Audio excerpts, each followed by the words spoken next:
So hello guys, this is Jatin and welcome back to my YouTube channel. तो दोस्तों, आज की जो वीडियो होने वाली है वो होने वाली है एलपीयू से। काफी रिक्वेस्ट आई कि भाई एलपीयू पे वीडियो बनाओ, कैसी यूनिवर्सिटी है, क्या वहां से सीएससी करने में कोई बेनिफिट है या नहीं। तो मेन वीडियो ये होने वाली है जो सीएससी पे होने वाली है। मैं आपको इस वीडियो में बताने वाला हूँ कि भाई कौन कौन से कोर्सेज है, क्या प्रोसेस है एलपीयू में एडमिशन लेने की, क्या फीस है और सबसे इम्पोर्टेंट क्या प्लेसमेंट रहती है, और एंड एट लास्ट कि भाई एलपीयू में एडमिशन लेना वर्थ है या नहीं, इतने पैसे हम इन्वेस्ट कर रहे हैं वो वर्थ है या नहीं। तो चलो शुरू करते हैं इस टॉपिक को। तो सबसे पहले आ जाता है कि भाई एलपीयू कौन कौन सी स्ट्रीम्स में हमें सीएससी करवाता है। तो देखो, काफी सारी स्ट्रीम्स में सीएससी करवाता है और काफी सारी कंपनियों के साथ कोलैबोरेटेड एलपीयू ने प्रोग्राम्स कर रखे हैं।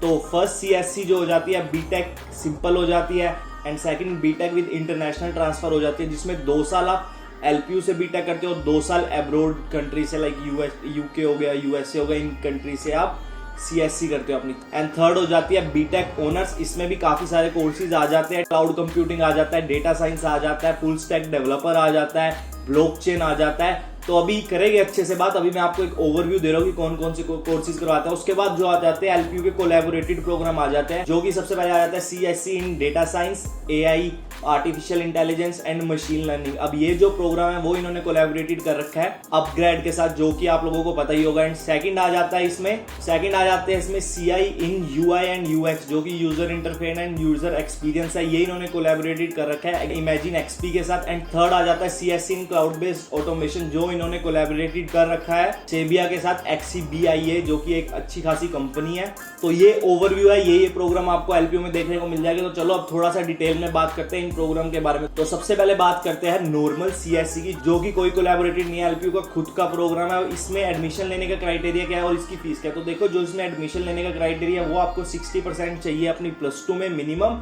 एंड आफ्टर दैट आपने पीसीएम लिया होना चाहिए, फिजिक्स, केमिस्ट्री, मैथ। एंड उसके बाद एलपीयू का एक एग्जाम होता है एलपीयू नेस्ट, वो क्लियर करना जरूरी होना चाहिए। मेनली 3 फेजेस में ये एग्जाम होता है LPU nest. 3 cut off list आती है इसकी, तो आप एलपीयू की वेबसाइट पे सर्च कर लें, नहीं तो मैं एक पर्टिकुलर वीडियो बना दूंगा एलपीयू नेस्ट पे अगर आप कहते हो तो। उसके बाद जो इसकी फीस है वो है 1,20,000 पर सेमेस्टर प्लस 3,000 ये लोग एग्जामिनेशन फीस लेते हैं आपसे। तो जो हमें पूरी की पूरी बीटेक पड़ती है इसमें 4 इयर्स की, वो लगभग 10 लाख के नियर अबाउट फीस पड़ जाती है। तो ये तो अभी नॉर्मल बीटेक है, अभी आगे सुनते रहो आप। तो नॉर्मल सीएससी में बेसिकली ये होता है, स्टार्टिंग में आपको कॉमन सब्जेक्ट पढ़ाया जाता है, बट जैसे ही आप अगले सेमेस्टर में प्रोसीड करोगे आपके पास चॉइस हो जाएगी। आप डेटा साइंस चुन सकते हो, आप डेवऑप्स इंजीनियरिंग चुन सकते हो, आप मशीन लर्निंग चुन सकते हो, आप क्लाउड कंप्यूटिंग चुन सकते हो, जिस चीज में भी आपका इंटरेस्ट बने आप वो चुन सकते हो। एंड उसके बाद स्कॉलरशिप का जो क्राइटेरिया है वो मेनली ये है, अगर आपके 95% प्लस है +2 में तो आपको 30% स्कॉलरशिप मिल जाएगी अपनी फीस पे। अगर आपके 90% प्लस है तो 25% मिल जाएगी। अगर वही आपके 80 to 90 के बीच में है +2 में मार्क्स, तो आपको 20% स्कॉलरशिप मिल जाएगी एलपीयू से। तो ये हर कोर्सेज में सेम है, चाहे वो आप वो इंटीग्रेटेड प्रोग्राम लो, चाहे वो ऑनर्स लो, चाहे वो नॉर्मल।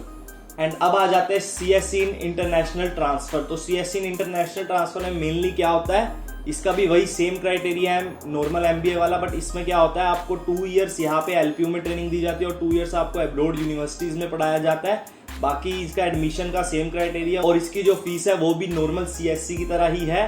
बाद में आई थिंक ये एक्स्ट्रा चार्जेस आपसे लेते हैं अगर आप बाहर वगैरह जाते हो, वो आप इनसे कंफर्म कर लेना, नहीं तो मैं अच्छे से रिसर्च करके एक वीडियो बना दूंगा पर्टिकुलर इन कोर्स के ऊपर। अब थर्ड आ जाते हैं सीएससी ऑनर्स पे।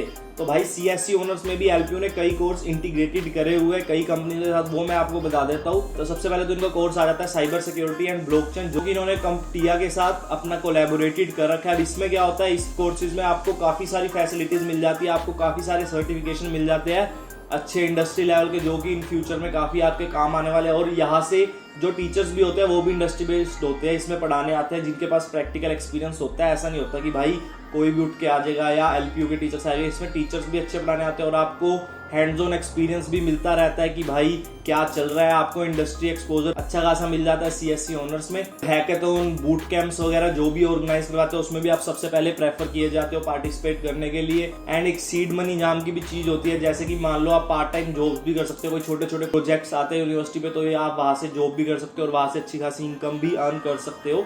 ये सिर्फ MBA ओनर्स के लिए है।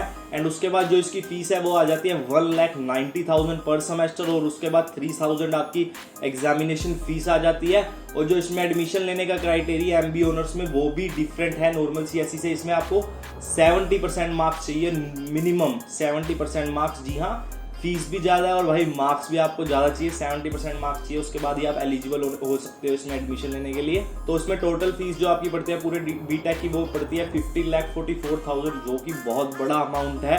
और लास्ट में हम बात भी करेंगे कि भाई ये इतना अमाउंट इन्वेस्ट करना वर्थ है या नहीं। एंड उसके बाद जो MBA ऑनर्स आ जाती है वो आ जाती है डेटा साइंस में, जो कि ट्रांसवॉक एनालिटिक्स के साथ इन्होंने कोलैबोरेटेड कर रखा है प्रोग्राम। इसका भी वही सेम क्राइटेरिया है, 70% आपको मिनिमम चाहिए, PCM चाहिए। एंड उसके बाद फीस भी इसकी सेम वही है, 15,44,000 पूरे BTech की आपको पड़ेगी।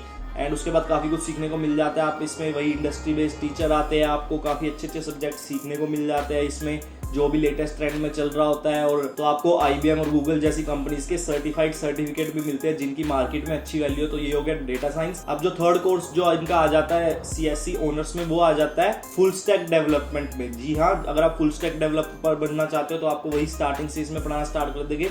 और जो ये कोर्स है वो मेनली कोलैबोरेटेड है Geeks for Geeks के साथ। आपको पता ही होगा अगर आप इंटरेस्ट रखते हो BTech वगैरह में, आपको पता ही होगा अगर आप इंटरेस्ट रखते हो BTech वगैरह में। और वही इसकी भी सेम फीस है और MBA ऑनर्स की तरह 15,44,000 फॉर होल BTech। एंड उसके बाद वही 70% आपको चाहिए इसमें एडमिशन लेने के लिए +2 में। इसमें आपको कोडशेफ के सर्टिफिकेट्स देखने को मिल जाते हैं। इसमें आपको कोडशेफ सर्टिफिकेट्स प्रोवाइड करता है, जिनकी मार्केट में बहुत ही अच्छी वैल्यू। और उसके बाद इंडस्ट्री एक्सपोजर वगैरह मिलता है। Geeks for Geeks से आपको ट्रेनिंग प्रोवाइड की जाती है, वहाँ के टीचर्स आपको पढ़ाने आते हैं जिनके पास अच्छा खासा इंडस्ट्री एक्सपोजर होता है। तो ये थी CSE ऑनर्स। अब आ जाते हैं भाई BTech के जो इनके CSE के इंटीग्रेटेड प्रोग्राम्स हैं वो कौन कौन से हैं। सबसे पहले इनका आ जाता है data science, AI and ML, artificial intelligence and machine learning, जो कि कोलैबोरेटेड है अपग्रेड के साथ। इसमें आपको अपग्रेड के कोर्सेज देखने को मिल जाएंगे, अपग्रेड से टीचर्स आपको पढ़ाने आएंगे, बाकी थोड़े बहुत सर्टिफिकेट्स अपग्रेड के मिल जाएंगे।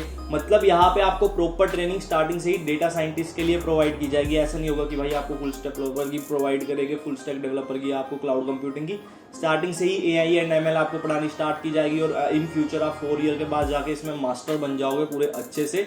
काफ़ी अच्छा कोर्स है डेटा साइंस का और काफ़ी ट्रेंड में ही चल रहा है। तो जैसा कि आपने सुना भी होगा, एक कोट है हार्वर्ड यूनिवर्सिटी की। According to Harvard University, data scientist is the sexiest job of 21st century. तो भाई काफ़ी अच्छा स्कोप है इसमें। और अब आ जाते हैं इसकी फीस की और इसके एलिजिबिलिटी क्राइटेरिया की। तो देखो भाई, 60% का एलिजिबिलिटी क्राइटेरिया, अगर आपके +2 में 60% प्लस है तो आप एलिजिबल हो इसमें एडमिशन लेने के लिए। उसके बाद आपके पास PCM होना चाहिए। और इसकी जो फीस है 1,50,000 है पर सेमेस्टर की। और उसके बाद 3,000 एग्जामिनेशन फीस। और जो टोटल फीस इसकी पड़ती है वो 12,24,000 के नियर अबाउट पड़ जाती है पूरी BTech की। एंड जो सेकंड कोर्स आ जाता है अब इसमें, वो आ जाता है UI UX डिजाइनर का, जो कि है user interface and user experience designing. इसमें भी आपको स्टार्टिंग से ही इसी के लिए ट्रेनिंग प्रोवाइड की जाएगी। इसकी भी सेम फीस है डेटा साइंस की तरह। तो सारे कोलैबोरेटेड प्रोग्राम की फीस भी सेम है और उनका क्राइटेरिया भी सेम है, 60%। तो वो कोई इशू नहीं है। और ये कोर्स जो कोलैबोरेटेड है वो है Imagine XP के साथ कोलैबोरेटेड, जो कि आपको पता होगा काफ़ी अच्छी कंपनी है। अब आ जाते हैं इनके लास्ट कोलैबोरेटेड कोर्स पे, जो कि डेवऑप्स का कोर्स है। मेनली ये क्लाउड कंप्यूटिंग का कोर्स है, डेवऑप्स ऑटोमेशन का। और ये जो कोलैबोरेटेड है वो है Zerbia के साथ कोलैबोरेटेड। ये भी काफ़ी अच्छी कंपनी और काफ़ी कुछ सीखने को मिल जाता है आपसे। Zerbia से आपको टीचर्स पढ़ाने आते हैं, आपको काफ़ी अच्छे अच्छे सर्टिफिकेट्स मिल जाते हैं, इंडस्ट्री एक्सपोजर मिल जाता है। स्टार्टिंग से ही क्लाउड कंप्यूटिंग के लिए ट्रेनिंग आपको प्रोवाइड कर दी जाती है। तो ये हो गए मेनली कोर्सेज और इनकी फीस क्या क्या है और इनमें आप एडमिशन कैसे ले सकते हैं। तो अब आ जाते हैं सबसे मेन चीज़ पे कि भाई प्लेसमेंट क्या है, कौन कौन सी कंपनी यहाँ पे हायरिंग करने आती है और यहाँ पे वर्थ है या नहीं CSE करना, एडमिशन लेना। तो देखो, प्लेसमेंट के लिए मैं आपको झूठ नहीं बोलूँगा, सारी कंपनीज बड़ी बड़ी इधर आती है। गूगल लगा लो, अमेजोन लगा लो, माइक्रोसॉफ्ट लगा लो, IBM लगा लो, फ्लिपकार्ट लगा लो, या इन्फोसिस, कैपजेमिनी, कॉग्निजेंट, ये सारी बड़ी बड़ी कंपनीज आती है। तो उस चीज़ की तो आप बिल्कुल टेंशन ना लो कि कौन सी कंपनी हायरिंग करने आती है। तो मेनली बाकी मैं लिस्ट अटैच कर दूंगा, आप देख लेना। एंड अब आ जाता है कि इनकी प्लेसमेंट क्या होती है, क्या एवरेज पैकेज रहता है, कितने % बच्चे स्टूडेंट प्लेस हो जाते हैं। तो देखो एलपीयू का एक रिकॉर्ड है, मेनली 80 to 90% स्टूडेंट प्लेस्ड हो जाते हैं और 10 to 20% भी वही स्टूडेंट्स बचते हैं जिनका प्लेसमेंट में कोई इंटरेस्ट नहीं होता। आप ये बात मत सोचना कि भाई आपकी प्लेसमेंट नहीं होगी। अगर आप में थोड़ा सा भी टैलेंट है या थोड़ा सा भी आपका इंटरेस्ट है अपने कोर्स में तो डेफिनेटली आपकी प्लेसमेंट हो जाएगी। तो इस चीज़ की तो दिक्कत भाई बिल्कुल छोड़ दो। अब आ जाते हैं कि भाई एवरेज पैकेज क्या है और हाईएस्ट पैकेज कितना है। तो देखो जो इनका हाईएस्ट पैकेज गया है वो गया 42 लाख पर एनम का, जो कि माइक्रोसॉफ्ट ने हायर किया था स्टूडेंट्स को। और जो इनका एवरेज पैकेज रहता है वो रहता है 5 to 6 लाख का, और जो मिनिमम पैकेज रहता है वो रहता है 3 लाख का। तो भाई काफ़ी कंपनीज आती है जो इतने का पैकेज प्रोवाइड करते हैं 5 to 6 लाख का। आप ये लगा लो अगर आप एवरेज स्टूडेंट हो तो आपको 5 to 6 लाख का पैकेज इजीली मिल जाएगा, और अगर आप अच्छे स्टूडेंट हो तो उससे ऊपर का भी पैकेज इजीली मिल जाएगा। तो कंपनीज की कमी नहीं होती, मेनली आपके अंदर टैलेंट होना चाहिए। एलपीयू से प्लेसमेंट हो जाती है और काफ़ी अच्छी अच्छी कंपनीज में हो जाती है। तो अब लास्ट में आता है कि भाई इतने पैसे लगा के 5 to 6 लाख पर एनम की प्लेसमेंट वर्थ है या नहीं। तो देखो सबसे बड़ा जो फैक्टर आता है वो आता है आरओआई, जो है रिटर्न ऑन इन्वेस्टमेंट। तो हमें रिटर्न ऑन इन्वेस्टमेंट कितनी मिलती है यार, आप देख लो 50% के आसपास आपको रिटर्न ऑन इन्वेस्टमेंट मिलती है। मान लो अगर आप 12 लाख 13 लाख अपनी सीएससी पे लगाते हो और उसके बाद आपको 6 या 5 6 7 लाख की प्लेसमेंट मिलती है तो वो 50% आरओआई कहलाएगा। तो क्या वो वर्थ है? तो देखो मैं आपको एक बात कहता हूँ, इसके अपने एडवांटेजेस भी है, इसके अपने डिसएडवांटेजेस भी है। तो डिसएडवांटेज तो ये है कि भाई 13 लाख लगा के सिर्फ 5 to 6 लाख का पैकेज मिल रहा है। बट आप एक देखो आप 4 ईयर्स में लगा रहे हो इतने पैसे, तो आपके ये कवर 2 ईयर्स में हो जाएंगे। तो भाई वर्थ है भी और नहीं भी है। बट हाँ एक वर्थ है, आपको इससे अच्छा पुश मिल जाएगा अपने प्रोफेशनल कैरियर को अगर आप अच्छी कंपनीज में प्लेस्ड होते हो, क्योंकि भाई बहुत अच्छी अच्छी कंपनीज आती है एलपीयू में प्लेसमेंट के लिए, और अगर आपकी यहाँ से प्लेसमेंट हो जाती है तो आपके कैरियर को एक अच्छा पुश मिल जाएगा। तो बाकी आपके हाथ में, मेरा ओपिनियन ये है, अगर आपके पास पैसे है, अगर आप यहाँ पे इतना इन्वेस्ट कर सकते हो और अगर आप नॉर्थ इंडिया में ही रहना चाहते हो तो आप एलपीयू को बिल्कुल कंसीडर कर सकते हो अपने सीएससी के ऑप्शन के लिए। या अगर आप पे पैसे कम वगैरह है तो आप चंडीगढ़ यूनिवर्सिटी का देख सकते हो, उसके लिए भी मैंने स्पेशल एक वीडियो बनाई हुई है। वहाँ भी काफ़ी अच्छी अच्छी कोर्सेज है, काफ़ी अच्छी प्लेसमेंट है, और भी काफ़ी यूनिवर्सिटीज़ है चितकारा वगैरह, उनको कंसीडर कर सकते हो। अगर आपका बजट कम है, अगर आपका बजट ज़्यादा है तो एलपीयू डेफिनेटली इन सबसे तो बेस्ट ही है, क्योंकि काफ़ी बड़ी बड़ी कंपनीज ये बुलाता है हायरिंग के लिए। तो ठीक है, ये थी मेरी एलपीयू की रिव्यू वीडियो। अगर फिर भी आपका कोई क्वेश्चन है जो मैं क्लियर नहीं कर पाया या कोई ऐसी बात हो जो इस वीडियो में नहीं है तो मेरे को एक बार कमेंट कर देना, मैं कमेंट में हर किसी का रिप्लाई करता हूँ। चैनल को भी भाई जरूर सब्सक्राइब कर लेना।